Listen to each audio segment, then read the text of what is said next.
De los profesionales Sí. del caos, ¿no? Espontáneo no fue esto, ¿no? Puede traer un quilombo judicial. Y la izquierda intentando generar un caos generalizado en la República Argentina. Es momento de contestarles. Esto es Contrapunto Editorial. ¿Vos también te cansaste de los periodistas ensobrados? Sí, yo también. Hoy arrancamos Contrapunto Editorial, miércoles 2 de abril, junto con Fernando Skolnick y con Cele Vázquez. Hoy vamos a hablar, hoy y en todos los programas de este nuevo ciclo que hacemos por la izquierda y Diario Más, vamos a hablar contra y sobre los periodistas ensobrados que sostienen este gobierno y que también le hacen el aguante. Pero vamos a hablar un poco también de la realidad nacional. Este programa Contrapunto Editorial se suma a los que ya venimos haciendo. Tenemos muchos más programas de la izquierda y Diario Más. Exacto, muy buenas tardes primero a los dos. Y decimos se suma porque nosotros de la Izquierda Diario desde el año pasado venimos impulsando una programación que tiene programas internacionales, informes especiales, el último muy recomendable sobre las inundaciones y sus consecuencias en Bahía Blanca. Tenemos una verdadera programación federal que hacen un montón de compañeras y compañeros en el interior del país y por supuesto móviles en todas las luchas, en todos los reclamos, en todas las demandas, la realidad desde abajo. Por eso es que lo que te pedimos, que es muy importante, que te suscribas a nuestro medio, La Izquierda Diario, que apoyes en la medida de lo posible, que ahí vas a ver un QR, esa es la manera de aportar financieramente para que La Izquierda Diario cada vez pueda tener más fuerza todavía. El QR está en la pantalla. Está en la pantalla. Nos avisa producción que avisemos que el QR está en la pantalla. Cele, Edu, Fer, ¿cómo ¿cómo andan? va? Saludos a todos. Yo para este programa tenía una pregunta disparadora, a ver qué les parece. A ver. Milei, ¿está en la cornisa? Como pregunta es muy buena, no sé si me animaría a afirmarlo, pero lo que sí podemos hablar es de todos los que están dando la vida para que Milei no se caiga de la cornisa, ¿no? ¿Vos, Edu, qué decís? Yo ahora te digo, primero te digo que no, y ahora en un ratito te explico quiénes lo bancan para responderte que no. Bueno, y empecemos a desmenuzar Vale. un poco esta pregunta, a ver cómo la ven. ¿Vieron esa frase que usan los liberales que dice todo marcha acorde al plan, que la populariza Santiago Caputo desde su cuenta de Twitter? Sí, sí. Yo creo que es un buen momento para preguntarse si todo marcha acorde al plan, de acuerdo al plan de los liberales, por supuesto, ¿no? No sé si opinan lo mismo, pero estas últimas semanas estamos viendo algo que parece mucha improvisación en la agenda política, en las medidas del gobierno, idas y vueltas que dan una sensación de que no marcha todo acorde al plan. Acá en Argentina es feriado, pero sin embargo, incluso vemos que hay noticias y mucho movimiento y mucho debate, incluso un 2 de abril. Hoy, por ejemplo, ahora vamos a estar hablando un ratito. Hay noticias internacionales, hace minutos nada más Donald Trump anunció nuevos aranceles. Hoy a la mañana hubo mucha discusión sobre Malvinas, con declaración del presidente Javier Milei, que también vamos a estar hablando de eso. Así que incluso hasta los feriados en Argentina las cosas son muy movidas. Y esta noche, a las 23 horas, el presidente Milei, en otro anuncio bastante repentino, va a viajar a los Estados Unidos. Algo que se conoció recién ayer por la noche. Dijo que iba a hacer un viaje relámpago y volver. Un viaje desesperado. Un viaje Con Caputo. desesperado, y de eso vamos a estar hablando. Se rumorea mucho por estas horas si Milei va a conseguir o no lo que va a buscar a Estados Unidos, que es una foto con Donald Trump y algún gesto político dentro de una coyuntura que estábamos viéndola muy complicada. Recién hablábamos de muchas cosas improvisadas. Bueno, no es solo Milei. Uno de los que vimos improvisar mucho, pero mucho, en las últimas semanas, fue su ministro Luis Caputo. Lo hemos visto hacer anuncios un domingo a la noche, raro. Lo hemos visto, no sé si 1 o 2 veces hablar a las 9:30 de la mañana antes de que abran los mercados. Lo hicieron madrugar, a Caputo lo hicieron madrugar. Lo hicieron madrugar a Caputo, sí. Y la cuestión es que, si le tuvimos que poner un título, es que el gobierno está pasando su mayor crisis financiera desde que anunció y Caputo ya no sabe qué hacer para calmar a los mercados. Y este viaje de Milei, que comentábamos recién, está muy relacionado, o por lo menos se interpreta bastante así, más allá de lo que sea su agenda oficial, con el principal objetivo en estos días de Milei, que es pedirle un rescate de emergencia al Fondo Monetario Internacional, por vez número 23 en Argentina. Sí. Sí, los, sí. los 22 programas anteriores salieron mal. Caputo dice que esta vez es diferente. Bueno, vamos a estar viéndolo en las próximas. Hay que creerle a Caputo, que es el autor del anterior programa. Sí, es el que ya nos hizo fracasar con Macri, que entregó el país, que financió la fuga de capitales y terminó todo en un desastre. Así que por lo menos en este programa nos vamos a permitir dudar un poco de que esta vez sea tan diferente, ¿no? Ahora, yendo a números concretos, ¿cuál es la emergencia que tiene el gobierno? Que en las últimas semanas hemos visto que subió el riesgo país nuevamente por encima de los 800 puntos. Se han movido los dólares paralelos, que en Argentina siempre ponen a todo el mundo muy nervioso. Y también, recién estamos empezando abril Y el gobierno, el Banco Central concretamente, ya vendió más de 4.500 millones de dólares de reservas. Y eso es lo que está constituyendo una verdadera emergencia. Y recién comentábamos que hoy mismo Donald Trump hizo anuncios. La economía argentina además se mueve en la emergencia de un mundo que está muy volátil. Recién estamos viendo los primeros títulos, hay que ver las consecuencias en los próximos días, pero Donald Trump, que Milei esperaba que sea un amigo para él que lo favorezca, su economía está generando mucha volatilidad. Hoy anunció aranceles y eso hay que ver las consecuencias. Probablemente Aranceles para todo el mundo. aranceles para todo el mundo, que es posible que tengan consecuencias inflacionarias, hay que ver cómo se mueve la tasa de reserva de Estados Unidos frente a esa situación, será tema de debate para otro programa, pero eso afecta en principio negativamente a la economía argentina. Entonces, para no entrar en tantos detalles económicos, ¿cuál es la importancia, la emergencia del gobierno en todo esto? Es que para este año el gobierno tenía un plan, que era levantar las PASO y llegar con mucha tranquilidad a las elecciones de octubre. En octubre tratar de tener un triunfo y encarar la segunda parte de su mandato con una cierta fortaleza política que le permita encarar ajustes que le faltan, reformas estructurales que le faltan para cumplir el viejo sueño de la Argentina liberal. ¿Qué es lo que le pide el gran empresariado por otro lado? ¿Qué habla? ¿Qué es lo que le pide el gran empresariado efectivamente? Y muchas propuestas de reformas que están en danza en las clases dominantes de Argentina desde hace años. ¿Y qué es lo que pide el FMI también? ¿Qué es lo que pide el FMI? Cuestiones claves como reforma jubilatoria. Exactamente. Entonces, la emergencia que están atravesando actualmente pone nubarrones sobre ese plan. El gobierno, ya sabemos, para qué vende reservas, para intentar mantener el dólar quieto, y quiere mantener el dólar quieto para que no se le dispare la inflación, que es uno de los principales capitales políticos del gobierno. Es que hay mucha gente que opina todavía, digamos un 40% de la población o algo por el estilo, que el gobierno después de una inflación altísima había empezado a bajarla. ¿Cómo la bajó? Ya sabemos nosotros, a fuerza de recesión, a fuerza de muchas medidas ortodoxas y muy impopulares, ¿no? Ahora, respecto al acuerdo con el FMI, hay un tema. Ahora, en las próximas semanas seguramente vamos a saber cómo cierra ese acuerdo. Creo que lo que está claro es que hay mucho ruido, porque si no ya lo hubieran cerrado.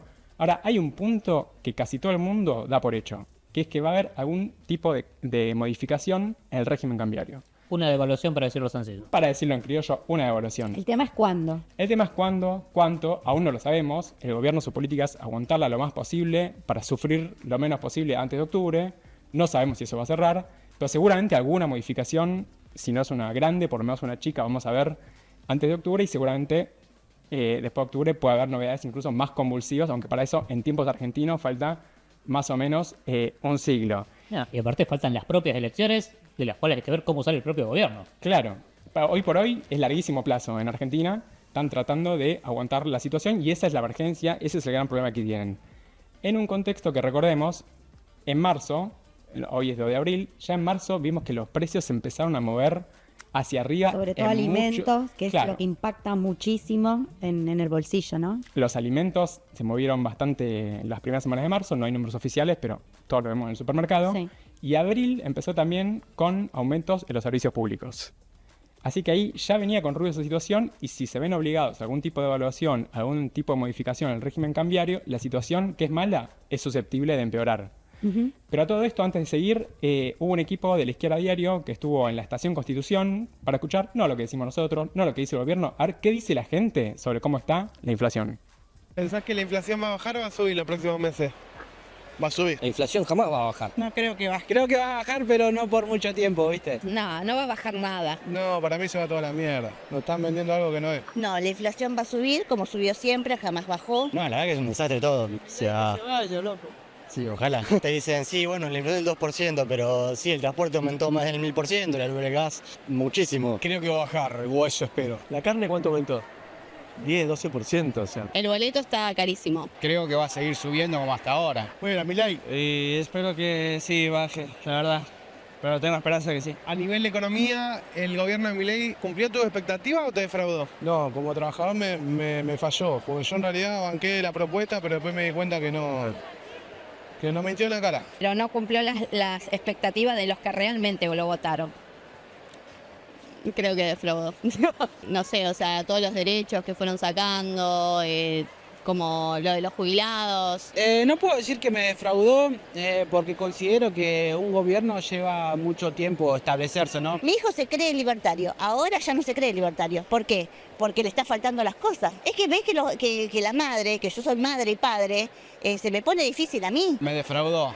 Yo tenía expectativas buenas y bueno, con el tema de la inflación se acomodó, pero después el resto... Hay gente que le creyó, ojo, y de buena fe. Todavía voy a esperar a ver qué hacen. Lo voté, pero estoy viendo a ver qué hacen. Rompió tu expectativa porque yo esperaba algo no tan malo, o sea, la verdad que es peor incluso que yo imaginaba. Hay uno que pasa diciendo fuera Milei, no sé si es el mismo, pero la gente pasa atrás del móvil y dice fuera Milei.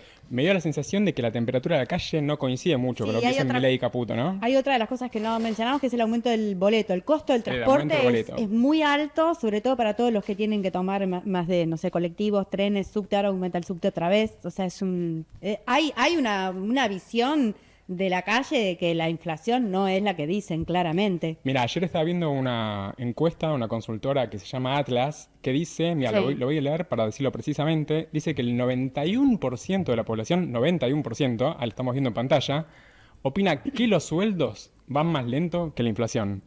Bueno, yo creo que entre esta encuesta, lo que percibimos todos los días y lo que acabamos de ver de Constitución, es claro el mensaje de cuál es la situación. Bueno, el problema del gobierno es ese. Si en esta situación de emergencia tiene que hacer algún tipo de evaluación, este humor popular puede empeorar antes de las elecciones de octubre. Entonces, esa es la coyuntura crítica que estamos viviendo. Y una cosa más, esta situación de emergencia, esta coyuntura crítica que estamos viendo ahora, no es un rollo en cielo sereno.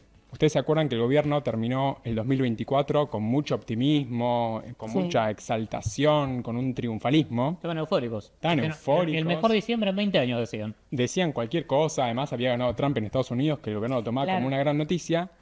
Y hoy es 2 de abril y este año ya pasó de todo. Estuvo lleno de Pasaron noticias. 3 meses, y claro. Estuvo lleno de noticias malas para el gobierno. Hagamos un repaso muy rapidito. Tuvo lo del foro de Davos, que su ataque a la diversidad sexual fue un tiro por la culata. Se le respondió con la masiva marcha del 1 de febrero. Después tuvo la criptoestafa, que fue un escándalo que lo sigue afectando en su credibilidad hasta el día de hoy al gobierno. Y también hubo mucha calle, y ahora vamos a estar hablando de eso. Además del 1 de febrero, tuvimos el 8 de marzo, tuvimos el 24 de marzo. Tenemos a los jubilados que marchan todos los miércoles y son una gran referencia de lucha.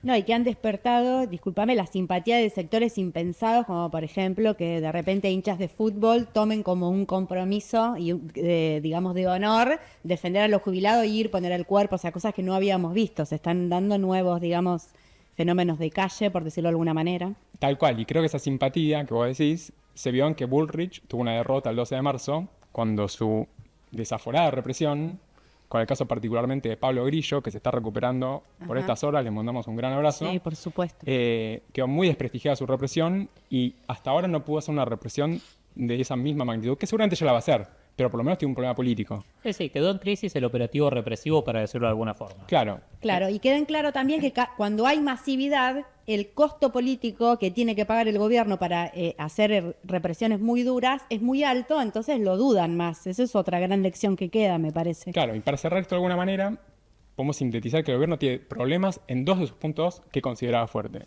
el control de la calle y el control de la economía. Entonces, para volver al principio, Milei está en la cornisa, no sé si está en la cornisa, pero lo que queremos decir es que es un momento que tiene debilidad, que permite que nos propongamos enfrentar y derrotar su plan. Y en las próximas semanas vamos a tener algunas jornadas importantes en ese sentido, y de eso vamos a estar hablando ahora, como las jornadas del 9 y 10, nuevas marchas por los jubilados y el paro general que vamos a estar conversando.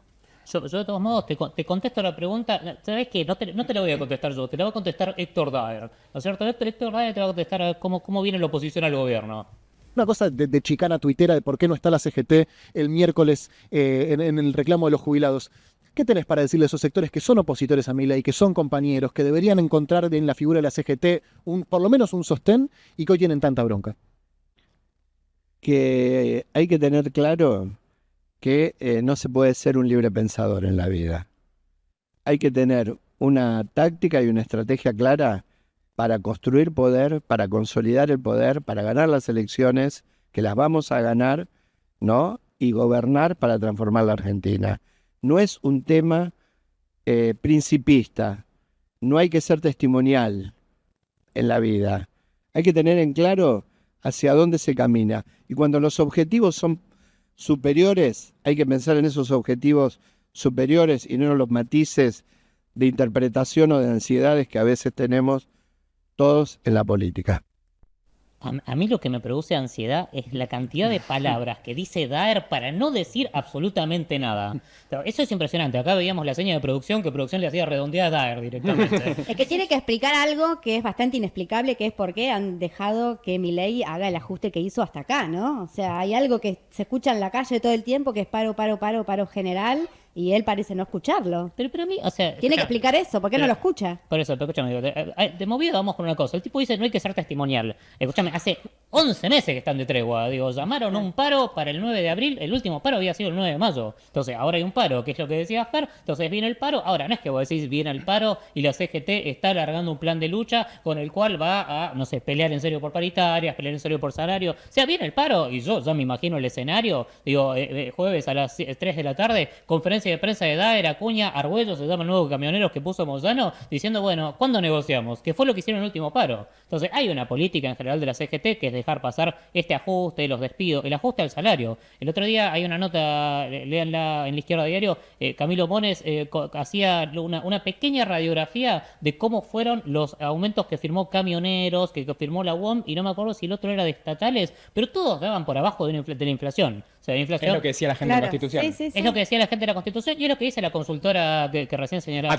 Atlas, exactamente. Y otras cosas las que están dejando pasar son la pérdida de puestos de trabajo, ¿no? Está la estadística esa que dice que van más de 250.000 puestos laborales que se han perdido. O sea, eso lo están dejando pasar. Eso lo dejaron pasar y dejaron pasar la lucha, que están aisladas y todo eso. Pero digo, hay un componente porque vamos a la pregunta del inicio. La pregunta del inicio es, ¿Milei está en la cornisa? Y en cierta medida sí, porque si uno mira las variables económicas, el descontento social en las movilizaciones, la pérdida de control en las redes sociales, es otro dato que también salió en las últimas semanas. Entonces dice, sí, Milei está bastante mal. La pérdida de la agenda. La pérdida de la agenda en las redes sociales, sí, control es más preciso decir la agenda, tiene razón Dalcele. Entonces digo, hay un tema ahí, pero después de eso, si vos lo ves, o sea, la resistencia que hubo, los paros, las movilizaciones, las marchas masivas y todo eso, podría ser muchísimo más fuerte si no fuera porque la línea de la CGT es dejar pasar el ajuste directamente como parte de una política. Las más importantes se construyeron desde abajo, ¿no? Las movilizaciones de las más importantes se construyeron desde abajo. Y el paro nacional ahora sale también desde abajo, sale después del 12 de marzo. Digo, estas declaraciones de Daer son del 14 de marzo, si no me equivoco. Son 2 o 3 días después de, ¿cómo se llama? De la represión. Y fíjate que una de las primeras cosas que le pregunta es por qué los critican porque no van a la marcha de los jubilados, ¿no? Sí, pero viste dice chicana tuitera, dice Pedro Rosenblatt. O sea, debe ser un Twitter en vivo directamente porque vos prendés la tele, ves una marcha y la gente está reclamando que la CGT haga algo. Y se ve que él eso no lo vio. No lo veo, capaz que la chicana es de él, que no tengo ni idea, digo, no sé, no vamos a hacer una interpretación, esto es de psicología, ¿cierto? Entonces yo digo, primero digo, ahí tenés una cuestión, o sea, ahora no son los únicos, digamos, ahora en todo caso vamos a ver, porque digo, también le preguntamos a la gente por la CGT, ¿no es cierto? El móvil en Constitución también le preguntó a la gente por la CGT. ¿La CGT te parece que ayuda al gobierno o lo está enfrentando? Sí, claramente lo está ayudando. Si uno de sus máximos dirigentes tiene que salir a decir que esperemos a votar en 2027... No creo que lo esté enfrentando. Está defendiendo lo suyo, tal vez. La CGT no existe y es una vergüenza porque no tenemos oposición. Dice que van a hacer un paro, pero no pasa nada. Está bien que ahora dentro de poco está el paro, todo, pero considerando cómo se vulneran muchos derechos laborales, el silencio es una respuesta también. Tiene que ser un poco más, digamos, defender más a los laburantes. Junto con el arco de la oposición, convengamos que no es que están solos en eso de no hacer nada o apoyar al gobierno. Estoy de acuerdo con lo que dijo Daddy Brieva, que el peronismo está dormido. Me parece que se tendría que comprometer un poco más con la cuestión. No, yo creo que lo enfrenta. Sí, lo enfrenta. Milei es un forro. Bueno. Puede ser que el 10 de abril sea una opción, pero tiene que haber otras. Hubo otras marchas que estuvieron buenas también. Acá hay que parar, como hace Francia, 1 mes, 2, 3, hasta que retrocedan. Batalla campal, lo que sea. A ver, anuncian un paro general con 2 semanas de anticipación, no es para nada combativo tampoco. Después de eso, ¿qué hay? ¿Qué planificar? Porque dicen, bueno, paro general. ¿Y después qué? Tiene que haber varias medidas que favorezcan a lo que es la clase baja, a los jubilados. Tiene que ser un paro hasta que se vayan. Es para sacarlo, no para gestionar con ellos, ni para llegar a un acuerdo, ni la grieta, ni nada. Se tiene que ir. paro general y después ¿qué? Dice la gente. Exacto. O dice, hay que hacer como en Francia, varias semanas. hasta Batalla que se vaya campal. todo eso. Batalla campal, que es un poquito lo que vimos en la jornada del 12 de marzo. Yo digo para acordarnos también, porque el 12 de marzo no solamente hubo represión, hubo resistencia. Hubo resistencia durante 5 horas al menos. Hubo resistencia durante 5 horas. Hay un crecimiento de la bronca, ¿no? Crece la bronca, que es lo que se ve eso, crece la resistencia, también tiene la contrapartida de lo que decíamos recién, de lo que hace la dirigencia sindical, pero a mí me da la impresión, digo, que cada vez es más clara, por lo menos si uno ve lo que decía la gente de Constitución, la idea de que la lucha tiene que seguir hasta que se vaya del gobierno. Claro. Ajá, O sea, una continuidad. ¿Cuántas veces vimos que la CGT hace un paro para descomprimir y se borran 11 meses más? Y se borran 11 meses más, que es lo que van a intentar en este caso. Digo, hay toda una propuesta desde la izquierda, del sindicalismo combativo, los sectores antiburocráticos, de ver cómo hacer una organización desde abajo que permita imponer la dinámica de una huelga general política que efectivamente tire abajo todo el plan económico del gobierno. Es decir, no hacer medidas aisladas, sino de una dinámica que vaya creciendo con la participación de sectores, de los distintos sectores de la clase trabajadora, digo, porque hay muchos sectores en la clase trabajadora, estatales, privados, trabajadores y trabajadoras en la informalidad. Entonces, ¿cómo darle a una unidad eso en una huelga general activa que, como en Francia, o como decía recién uno de los entrevistados, tenga continuidad hasta derrotar al gobierno? Entonces, digo, ahí, para decir uno de los actores que sostiene al gobierno y el otro actor fundamental que lo sostiene y que le pone límites o que le hace, ¿cómo se llama? Lo contiene. Una veredita al costado. Le hace la baranda Los para que no famosos caiga la cornisa. dadores voluntarios de gobernabilidad. Le hace la baranda, sí, me parece que la metáfora de la baranda está buena. Sí, son dadores de gobernabilidad, radicales, macristas y un sector del peronismo. Yo digo, porque radicales y macristas, digo, ya sabemos lo que son, vienen acompañando a Milei desde el primer momento. Sí, incluso le dieron ministros. Le dieron ministros, le garantizaron la ley bases, coimas de por medio, o sea, aunque Cuadra viene del peronismo, ¿no es cierto? Cuadra entró en el 2023 con la ley, o en el 2019, yo ni me acuerdo.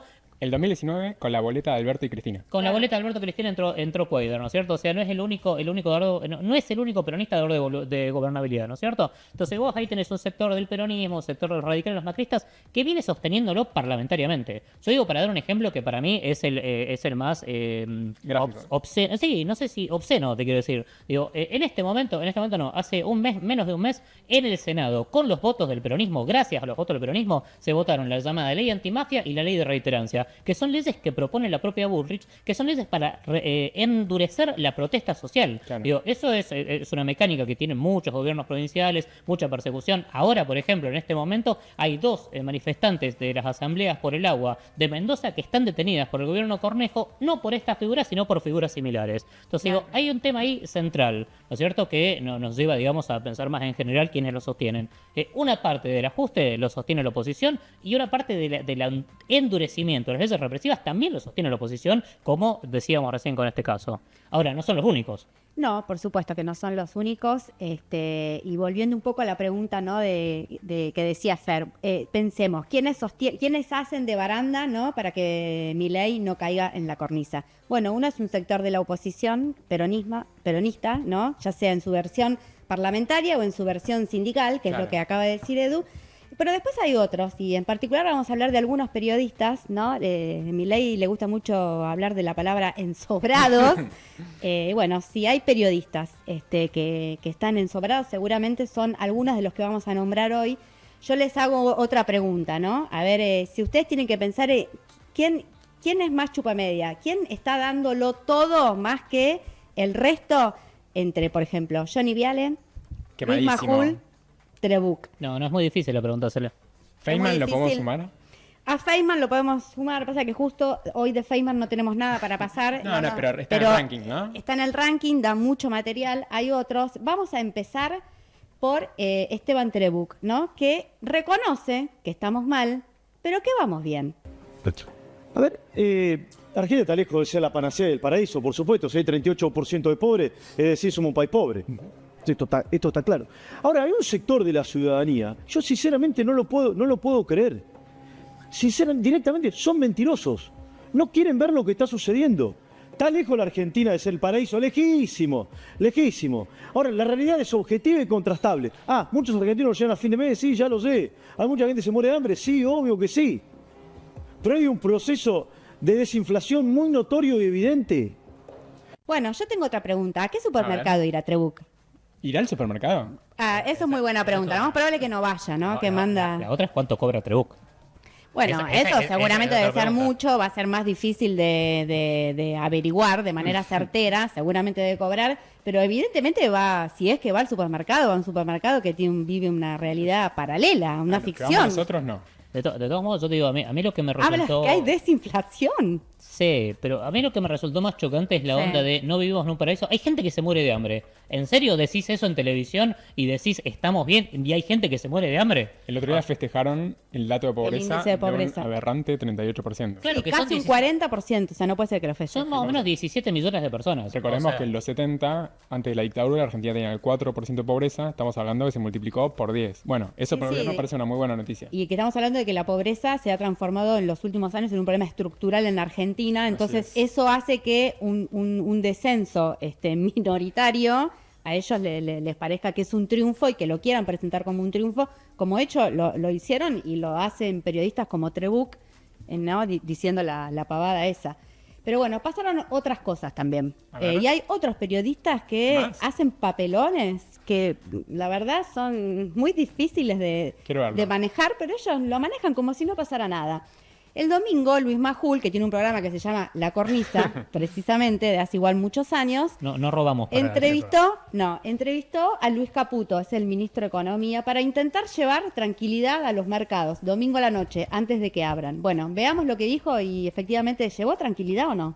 Cada mes no solo no inyectamos pesos, sino que absorbemos monetaria primaria. Exactamente. Bueno, primera parte de la nota con el ministro de Economía, Luis Caputo. Pero mientras estábamos haciendo la entrevista, escribió el presidente Javier Milei.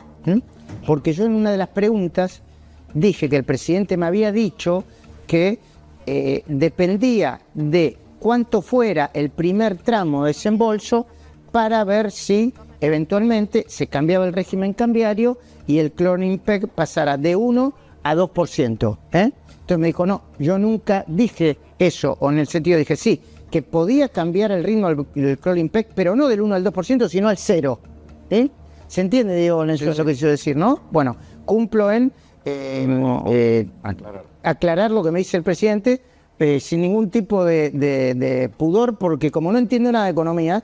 Bueno, cumplo en aclarar es la manera de justificar su nivel de obsecuencia, que es la verdad brutal. O sea, interrumpe una entrevista que estaba grabada para volver al piso y decir, Milei me acaba de pedir que diga tal cosa y él lo dice, con impunidad. La parte buena es que no lo disfrazaron como esos Sonny Viale. No. Claro, o sea, Sonny Viale circuló el crudo después de que habían ocurrido los hechos. Acá se hace explícitamente. Claro. Acá lo llamó alguien... ¿Escribió Javier? Milei. Claro. El editor fue Milei. El editor en vivo del programa se llama Javier Milei. Es perfecto. Bueno, pero hay otras maneras también de ayudar al gobierno y de sostenerlo. Una es esta, inventando realidades paralelas, como Trebuch, intentando aclarar algo que no se sabe bien qué es y ayudar al ministro. Y hay otra manera que es no repreguntar, ¿no? Cuando un periodista sienta a un funcionario, en este caso estamos hablando de un diputado nacional, que es expert, y le hacen preguntas. Que es el presidente de la Comisión de Presupuestos, por otro lado, no es cualquier diputado. Es un diputado importante dentro de la Libertad Avanza porque preside una de las comisiones más importantes de diputados, que es la de Presupuesto y Hacienda. Bueno, le hicieron una pregunta y veamos a ver lo que respondió expert. Dado que el programa es a 4 años de plazo de desembolsos, a 10 la amortización de todo ese préstamo, pero el programa es a 4 años, es un acuerdo de facilidades extendidas. En esos 4 años el fondo te desembolsaría 20.000 millones de dólares. En esos 4 años, si contamos al 2025, hay vencimiento de capital por 14.000 millones de dólares. Por lo tanto, 20 menos 14 da 11. 11 sería, haciendo futurología, haciendo una predicción hacia adelante, el aumento de las reservas cash que te permitiría esta... Bueno, 20 menos 14, ¿para ustedes cuánto es? Es rara la cuenta que hizo expert, ¿no? 11 lo dijo José Luis. 11, ¿seguro? Debe ser porque además la periodista sintió como que estaba bien. Claro. Débora Placer opinó que 20 menos 14 es 11. Lo curioso son dos cosas. Uno, que expert es economista. Es, como decíamos antes, presidente de la Comisión de Hacienda y Presupuesto. O sea, se supone que los números deberían ser los suyos. Bueno, no sabe restar. Creo que algunas materias no los aprobó. Exacto. Y lo otro curioso es que Débora Plager le dice, ajá, cuando está diciendo algo que evidentemente es una barbaridad, porque 20 menos 14, o sea, ni un nene ni una nena de 5 años o 6 años puede creer que 20 menos 14 es 11. Pero en el discurso de Medesper es así. Es una realidad paralela, es la construcción de una realidad paralela. Exacto. Vos tenías un dato sobre eso. Claro, cuando fue el escándalo de la criptoestafa, ¿se acuerdan? Sí. Bueno, Suban Córdoba sacó una encuesta que midió los efectos, ¿no? en la población del escándalo, cómo lo golpeaba Milei, pero también cómo golpeaba a otros sectores. Uno de los sectores que se midió es el periodismo político.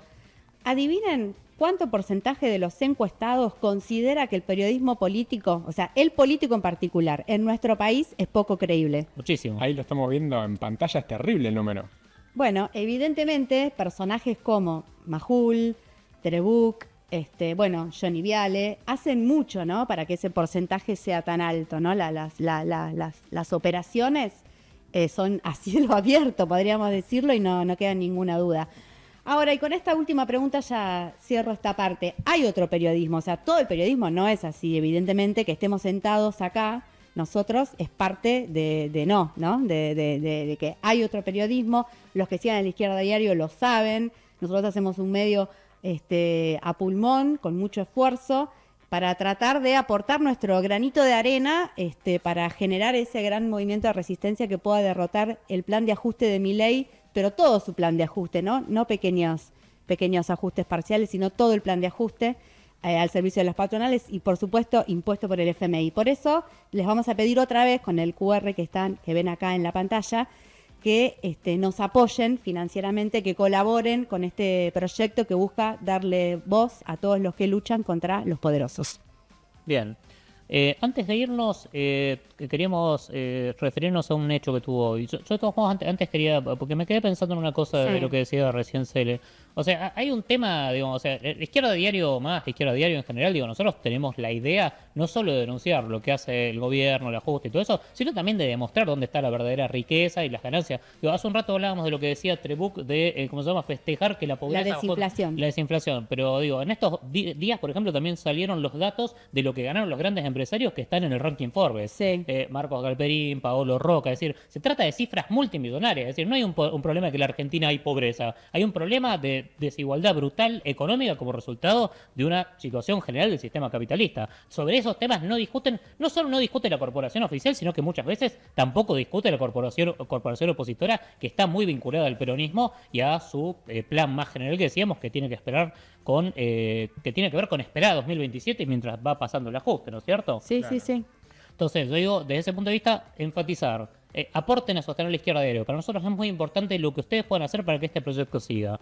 Y antes de irnos, ahora sí, hoy habló Javier Milei, hoy se cumple un nuevo aniversario de la invasión inglesa a Malvinas, ¿no es cierto?, de esa colonización. Javier Milei habló hoy, para dar su visión sobre la realidad de lo que fue la guerra de Malvinas. Lo escuchamos y después de eso cerramos. Dale.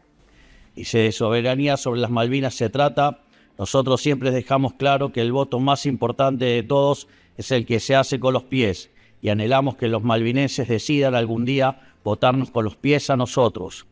Por eso buscamos ser una potencia a punto tal que ellos prefieran ser argentinos. Me corrijo, acá me corregían, lo que se cumple es un aniversario del desembarco argentino en Malvinas, que es desde hace más de 150 años territorio ocupado por el imperialismo británico. Claro. Colonizado. Por eso lo que dijo hoy... Con población implantada. Con población implantada. Claro. Por eso lo que dijo hoy Milei es efectivamente una renuncia a la soberanía nacional. Claro. Qué raro. Qué raro. Un gesto más de sumisión. Hoy leí en la revista Noticias que publicaban la información de que Milei tiene en su despacho una foto de Margaret Thatcher. De Margaret Thatcher. Sí. Bueno, él la reivindicó muchas veces a Margaret Thatcher. Claro. Dijo que era su ídola. En campaña dijo que era claro. Bueno, Thatcher y Reagan, sus ídolos. Así es. Así estamos. Lo único que podemos decir acá, antes de irnos, fuera ingleses de Malvinas, fuera yanquis de América Latina. Nos vemos el miércoles que viene. Nos vemos. Hasta el miércoles.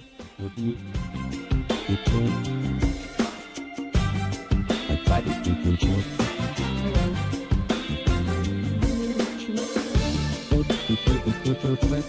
you.